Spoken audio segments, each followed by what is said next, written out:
transmis par la piqûre des moustiques. Les enfants âgés de moins de 5 ans et les femmes enceintes restent les couches les plus vulnérables au paludisme. Première cause de mortalité au Bénin, des milliers d'enfants en meurent chaque année, notamment dans les zones à fort risque de transmission comme l'Afrique subsaharienne. Mesdames et messieurs, bonsoir. Vous l'aurez donc compris, dans ce numéro de Santé Plus, nous parlerons du paludisme chez l'enfant. Ce sera avec le médecin pédiatre, le docteur Marcos Dousso. Bonsoir docteur, merci d'avoir accepté notre invitation. Merci. Bonsoir Madame Carole. Bonsoir chers téléspectateurs. Tout de suite, l'entretien.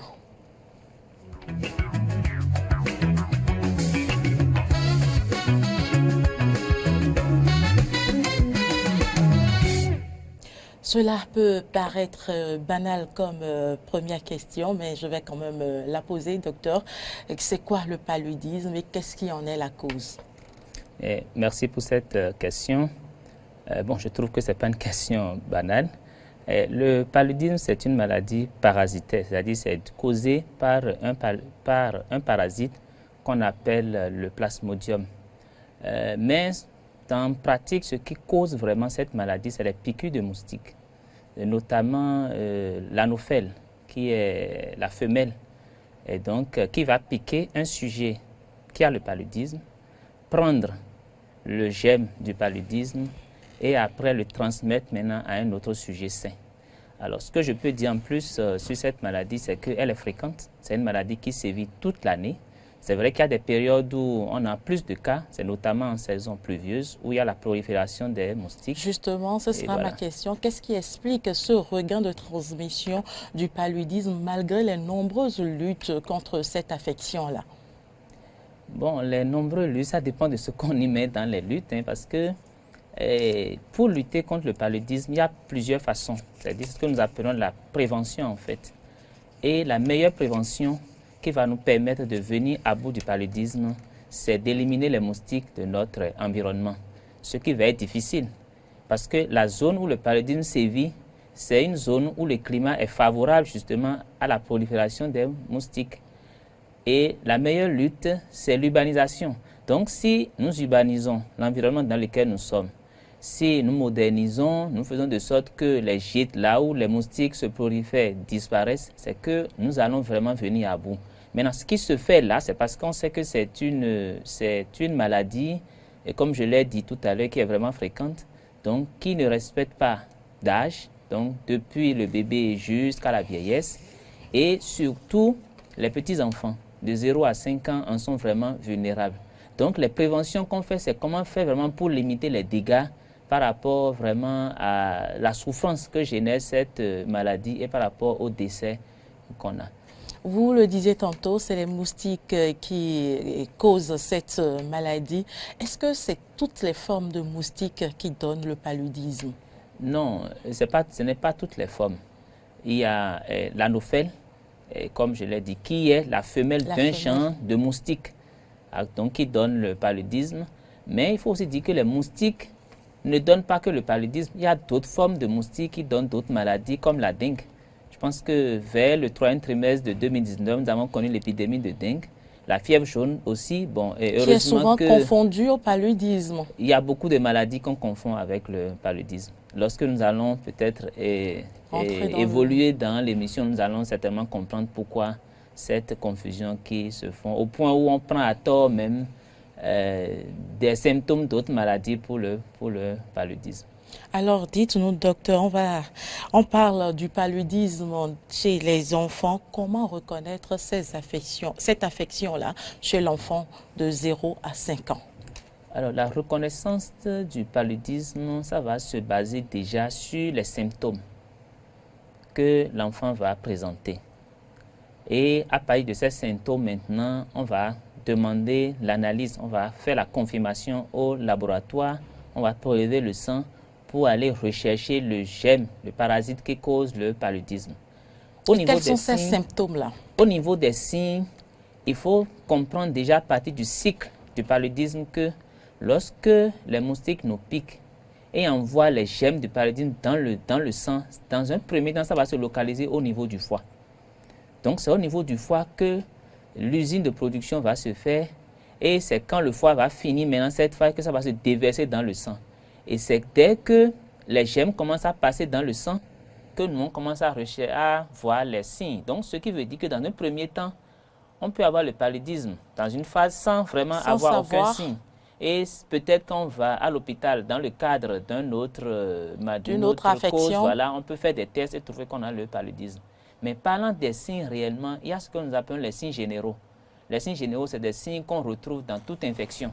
C'est la fièvre, c'est la fatigue, c'est les maux de tête, c'est les courbatures, on a mal dans son corps. Maintenant, la particularité chez l'enfant, au niveau de ces signes, c'est qu'il ne s'exprime pas. Donc, on va voir peut-être un enfant qui dort plus, qui ne s'amuse plus comme avant, qui ne s'alimente plus comme ça se doit, ou bien un enfant qui se réveillait d'habitude la nuit, il dort toute la nuit, peut-être même au petit matin, il ne se réveille pas, ou bien quand la maman va toucher le corps de l'enfant, il va se rendre compte que son enfant est en train de chauffer, on va prendre la température et puis confirmer. Mais au-delà de ces signes, il y a les signes digestifs. Vu le fait que ça se développe au niveau du foie, on aura de la nausée, on n'aura pas envie de manger, on va vomir, on peut avoir des maux de ventre. Maintenant, ça, c'est des signes qu'on observe quand c'est la forme simple, puisque le paludisme, c'est une maladie meurtrière, comme vous avez commencé à le dire. Mais dans les formes graves, ces parasites vont aller se localiser au niveau des organes nobles. C'est comme le cerveau, par exemple. Ou bien, ils vont libérer des substances dans le sang qui vont vraiment endommager des organes comme le rein. Donc, ce qui peut faire maintenant qu'on peut avoir les formes graves. Donc, les formes graves, ça va être différent. C'est-à-dire les signes vont varier en fonction de l'organe qui est atteint. Par rapport aux enfants, quels sont ces signes-là? Les signes de gravité ne sont pas des signes qu'il faut souhaiter avoir parce que c'est comme la convulsion. Vous allez voir les enfants, ils commencent à convulser, ils font comme des attaques, comme on le dit en langage vulgaire, avec les yeux vraiment tournés vers le haut, des mouvements vraiment brusques qui font vraiment peur, donc les crises convulsives. Il y a ce que nous observons souvent qui est l'anémie. Puisque je vous ai dit, une fois que les germes seront déversés dans le sang, ça va aller se localiser à l'intérieur des globules rouges. Ça va les faire éclater. Donc ça va donner l'anémie et l'ictère. Et dans ce processus, le rein, c'est un surplus de travail pour le rein parce qu'il faut qu'il élimine tous ces débris. Ça peut se bloquer. Donc on peut voir un enfant qui a du mal à faire les urines. On peut voir un enfant qui a du mal à respirer. Ouais, donc c'est déjà les signes de gravité. Et le paludisme, à l'intérieur des globules rouges, ça va faire consommer le sucre d'une autre façon. Donc le sucre qui donne l'énergie est consommé de façon abusive. Donc ce qui fait que les enfants vont faire des hypoglycémies et vont rentrer dans un coma. Et vous savez, une hypoglycémie, lorsque vous ne la traitez pas dans l'immédiat, l'enfant peut en décéder. Mais j'insiste pour dire qu'on ne devrait pas en arriver vraiment à ces signes. C'est compte tenu des comportements que nous avons qui font que vraiment on en arrive là et puis c'est déplorable. Comment diagnostique-t-on concrètement cette affection? Le diagnostic, il est facile. Nous sommes dans une zone d'endémie parus, comme je l'ai dit, où ça sévit toute l'année. Donc quand vous allez à l'hôpital, souvent pour la fièvre ou bien pour d'autres raisons, nous les médecins, nous avons souvent le réflexe de faire le test. Aujourd'hui, il y a des tests qui sont très faciles à faire, qu'on peut faire les tests rapides. Et quand on fait ces tests, enfin pour les centres qui n'ont pas vraiment de laboratoires équipés, ces tests sont déjà accessibles pour confirmer. Mais pour nous qui avons la chance de travailler dans des endroits où il y a vraiment des laboratoires, on prélève le sang et on confirme en faisant le test au laboratoire. Est-ce que le test rapide est vraiment fiable aujourd'hui du paludisme? Ça se fait aujourd'hui aussi dans les pharmacies. Le test rapide du paludisme, ce n'est pas recommandé. Bon, c'est vrai, je vais mettre à jour peut-être mes informations. Sinon, quand il y a un paludisme, il faut aller à l'hôpital et c'est dans les centres de santé. Même les centres de santé les plus périphériques font le test rapide. Mais en matière de démarche diagnostique, il faut qu'on explique les choses aux parents, sinon ils vont penser que c'est aussi simple que ça. Ce que nous remarquons, c'est que nous sommes en zone d'endémie palustre. Donc, on peut héberger les parasites de paludisme sans faire la maladie et commencer une autre infection qui va conduire à l'hôpital. Je vais vous donner un exemple simple. Le lundi passé, j'ai reçu un enfant de 6 ans quand il est rentré, j'ai dit, ah, comment ça va? Alors, qu'est-ce qui t'amène? Il dit, docteur, j'ai le paludisme. J'ai dit, ah bon? Tu as le paludisme? Mais dis-moi, qu'est-ce que tu as? Il dit, j'ai la fièvre, j'ai mal dans mon corps et mon pipi est jaunâtre. Vous voyez, donc même déjà un enfant de 6 ans a intégré ces signes comme étant des signes de paludisme. Mais quand on a fait le bilan, c'était une infection qu'il avait, qui n'avait rien à voir avec le paludisme. Donc si ses parents n'étaient pas vite venus, ils vont commencer à faire un traitement de paludisme avec à la maison, l'automédication, et l'infection aura le temps d'évoluer. Mais vous allez voir des enfants, par exemple, chez qui vous faites le bilan, vous trouvez que l'infection est forte, mais que vous avez un petit paludisme. Donc, en fait, ce qui l'amène, ce n'est pas le paludisme. Donc, en matière de démarche, vraiment, les signes de paludisme se confondent avec beaucoup des signes, avec beaucoup d'autres maladies. Donc, l'idéal, c'est de venir en consultation pour que vraiment on puisse faire la part des choses et vraiment catégoriser ce qui est paludisme, le traiter et traiter ce qui est infection pour infection. À quel âge les enfants deviennent vulnérables au paludisme? Bon, d'abord, je vais dire que tout le monde peut être vulnérable au paludisme. Le paludisme ne respecte personne et c'est vrai, ça n'a pas pitié des enfants de 0 à 5 ans, mais ce n'est pas une règle sans exception. J'ai déjà vu des adolescents, j'ai déjà vu des enfants de 5 ans, 8 ans, de 8 ans, vraiment faire un coma avec le paludisme et autres. Mais on sait que dans la majorité des cas, les moins de 5 ans ne sont pas vulnérables, sont encore vulnérables, parce que quand vous êtes dans un milieu où vous faites le paludisme plusieurs fois, vous avez la prémunition, c'est-à-dire l'organisme développe une immunité qui vous protège contre les formes graves. C'est pareil même pour un adulte, même s'il est né dans notre contexte, il va résider dans un pays où il n'y a pas le paludisme pendant 2 ans, 3 ans, il revient, il n'a plus cette prémunition, il peut nous faire un paludisme grave. Et systématiquement, il peut nous faire une forme grave avec coma, avec tous les signes que je viens de citer, l'anémie, l'hémolyse, l'ictère, l'insuffisance rénale. Il peut faire toutes ces formes, il peut même saigner du paludisme. Il y a des enfants qui font le paludisme, qui saignent. Il y a de grandes personnes aussi qui peuvent faire le paludisme et saigner. Donc, les enfants sont vulnérables, les femmes enceintes sont vulnérables. Et il y a également toute personne qui n'a pas séjourné pendant plus de 2 ans ou plus dans une zone où il y a le paludisme pour acquérir l'immunité. Première cause d'hospitalisation et de consultation au Bénin, dans les hôpitaux. Avez-vous des chiffres au Bénin? Si, bon, au Bénin, il y a bel et bien des chiffres, mais il faut déjà dire au niveau général que le paludisme, c'est près de 500 000 décès par an, dont 95% en Afrique subsaharienne. Et le Bénin fait partie de cette zone. Et j'ai lu une étude qui a été réalisée au CNHU en 2015 qui a pris en compte la période du 1er avril au 15 août. Donc vous voyez, c'est la période de la saison des pluies où on a vraiment les cas. Et au CNHU, la prévalence hospitalière était de 25%. Ça veut dire qu'un enfant sur 4 hospitalisé dans cette période était là pour cause de paludisme. Et le taux de létalité, c'est-à-dire le nombre de décès liés au paludisme est impressionnant, 13%. Ça veut dire que si nous réunissons peut-être 3 classes de CI où nous avons à peu près 113 enfants sont décédés. C'est à peu près ce que l'étude traduit. Et ces décès, c'était lié au coma, à l'association du paludisme avec d'autres infections. Donc, c'est une étude qui révèle, parce que si on dit le CNHU, c'est là où on convoite vraiment les cas graves. Quand on est dans les zones périphériques, dans les cliniques, on voit les cas qui nous dépassent un peu, le paludisme grave, c'est là-bas qu'on les envoie. Donc, vous voyez, c'est pour dire que c'est énorme. Justement, j'ai envie de vous poser la question de savoir à quel stade de la maladie les parents viennent souvent consulter. Ça varie de là où on consulte. Pour moi, pour quelqu'un comme moi qui travaille en clientèle privée, je dois avouer que les parents viennent relativement tôt. Je n'ai pas beaucoup de cas de paludisme grave. Déjà, pour plusieurs raisons, parce qu'ils vivent dans des milieux qui sont beaucoup plus assainis. Ça veut dire que c'est des patients aisés. Aisés. Bon, pas forcément aisés. Bon, ils ont les moyens, c'est pour ça qu'ils privilégient d'abord une clinique privée. Non, mais c'est déjà la cherté de la consultation. Je ne fais pas le lien par rapport, je fais le lien par rapport à là où leurs moyens leur permettent d'habiter. Mais au-delà des moyens aussi, il peut aussi également avoir leur niveau d'instruction.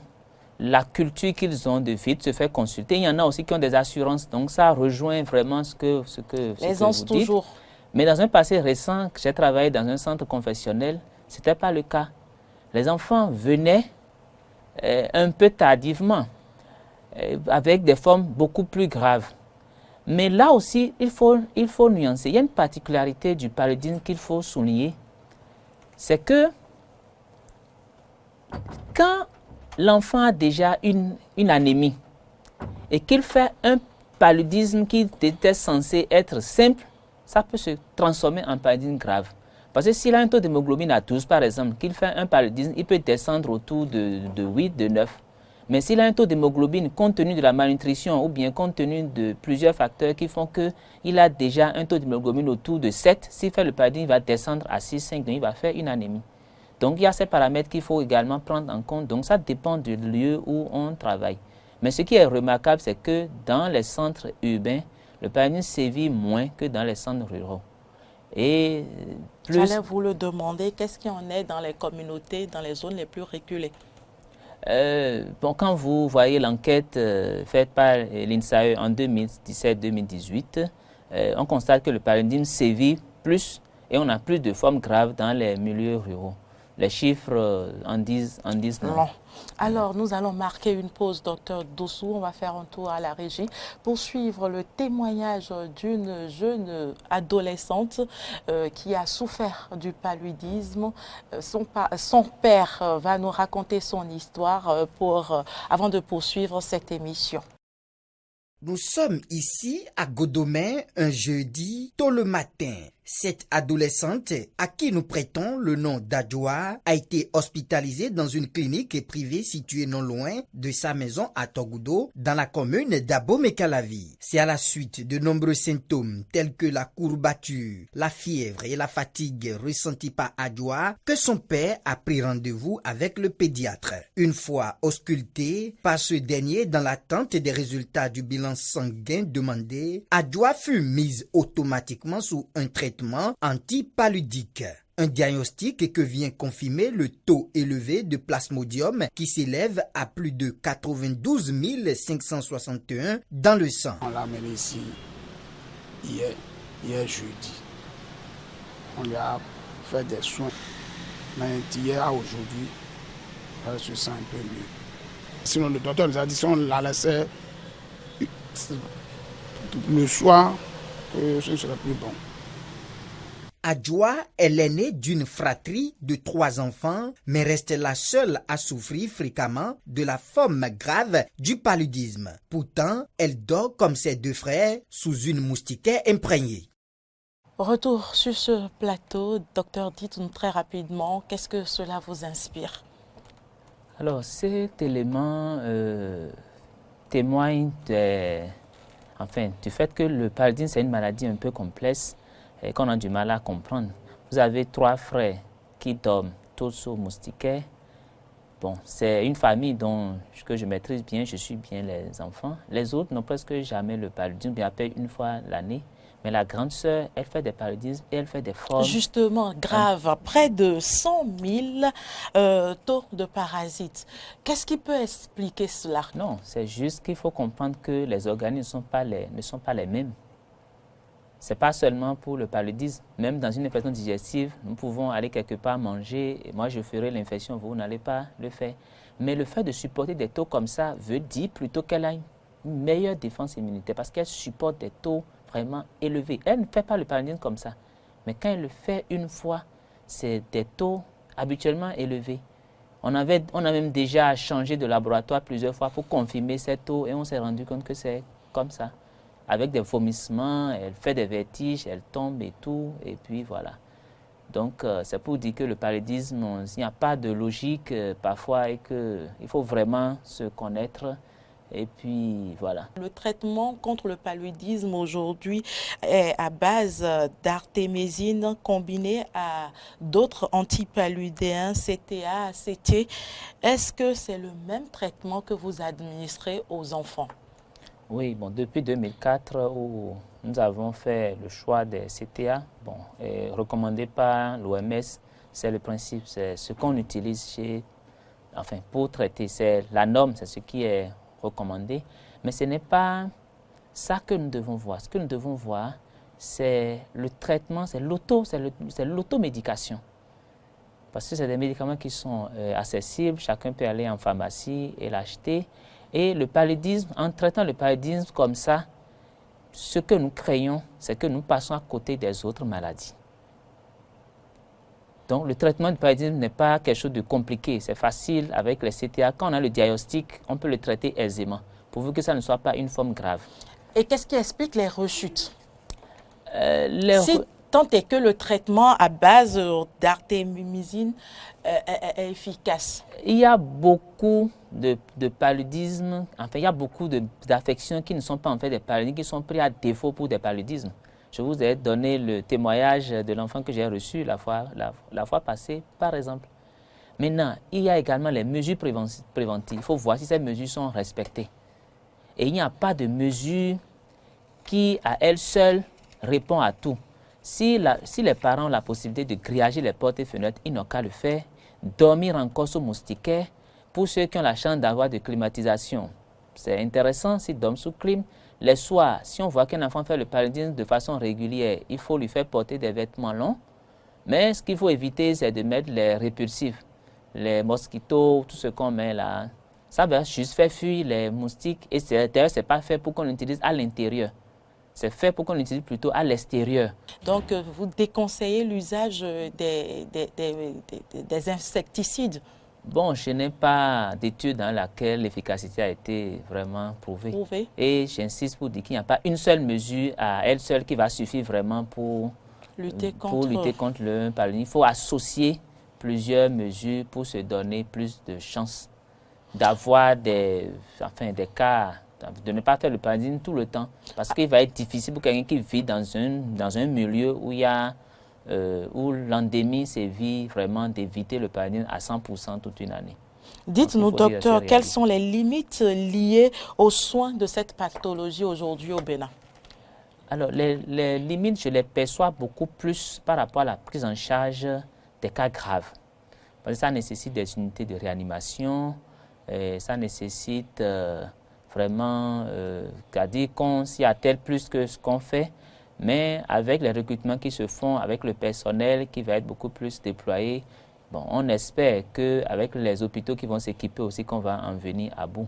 Parce que quand on rentre dans le cadre d'un paludisme grave, vous savez, c'est de la réanimation, c'est de la médecine à un certain niveau, ça demande beaucoup de moyens, ça demande du personnel, ça demande d'assistance. On parle de la prise en charge de cette affection au niveau des femmes enceintes et des enfants de 0 à 5 ans.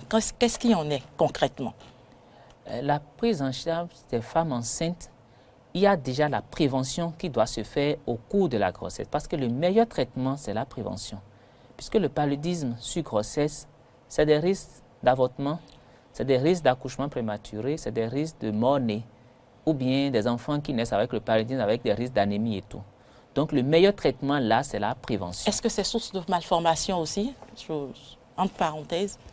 Le paludisme sur une grossesse. Ça ne donne pas vraiment, ça donne des malformations, on va appeler ça malformations, pas autant que certaines substances toxiques et autres. C'est beaucoup plus ce que je viens de dire, les retards de croissance, les avortements et autres. Ça ne donne pas vraiment de malformations. Vous le savez, nous sommes dans une période pandémique. Nous vivons le coronavirus qui présente les mêmes symptômes que le paludisme. Comment faire pour faire la différence entre ces deux affections-là? Bon, en fait, le problème par rapport au corona ne se pose pas trop. Le paludisme ne se confond pas vraiment au corona. La fièvre, les maux de tête, ce qui se confond avec le corona beaucoup plus, c'est la grippe, avec l'inflammation des gorges, avec la toux et tout le reste. Parce que dans le paludisme, dès que vous avez les signes dont vous avez cité, vous allez faire le test pour savoir qui a le paludisme. Maintenant, le paludisme peut plutôt s'associer au coronavirus. Mais il n'y a pas vraiment de confusion. Alors que dans la grippe, c'est les mêmes symptomatologies. Si vous êtes difficile de faire la preuve de la grippe, au moins aussi vous pouvez faire la preuve du paludisme, savoir que tiens, j'ai un paludisme, je le traite. Et en plus, je continue à faire les investigations pour le corona. Donc les deux ne sont pas à confondre. Nous tendons vers la fin de cette émission, mais avant, dites-nous les conséquences des complications du paludisme sur l'enfant. Bon, les conséquences du paludisme, c'est ce qui s'observe dans les cas de paludisme grave. Quand un enfant fait le coma et convulse pendant longtemps, après il peut avoir du mal à marcher, il peut avoir un retard de croissance, de croissance ou bien un retard de développement psychomoteur à partir de ce paludisme qu'il a eu à faire. Mais c'est une maladie meurtrière qui fait partie des 5 premières maladies les plus meurtrières de l'enfant. Donc ça résume tout pour dire que c'est une complication vraiment à l'extrême. Donc il faut vraiment protéger les enfants qui ont moins de 5 ans et même au-delà des enfants qui ont moins de 5 ans, les femmes enceintes. Votre mot de fin, très rapidement. Bon, mon mot de fin, ce serait de dire aux téléspectateurs que le paludisme, c'est une maladie qui ne respecte personne, donc on peut l'avoir à tout âge. C'est une maladie qui a plusieurs facettes, donc les formes simples, mais surtout les formes graves. Et pour ne pas en arriver aux formes graves, il faut rapidement prendre en charge les formes simples pour ne pas en arriver aux formes graves. Donc éviter l'automédication, consulter pour qu'on fasse vraiment la part des choses. Et assainir notre environnement. Et vraiment assainir notre environnement. Ça, je pense que c'est un appel à faire aux autorités politico-administratives. C'est à un niveau un peu plus supérieur. Docteur. C'est moi qui vous remercie. Merci, chers téléspectateurs. Voilà qui met un terme à ce numéro de Santé Plus. Merci pour l'attention et à très bientôt.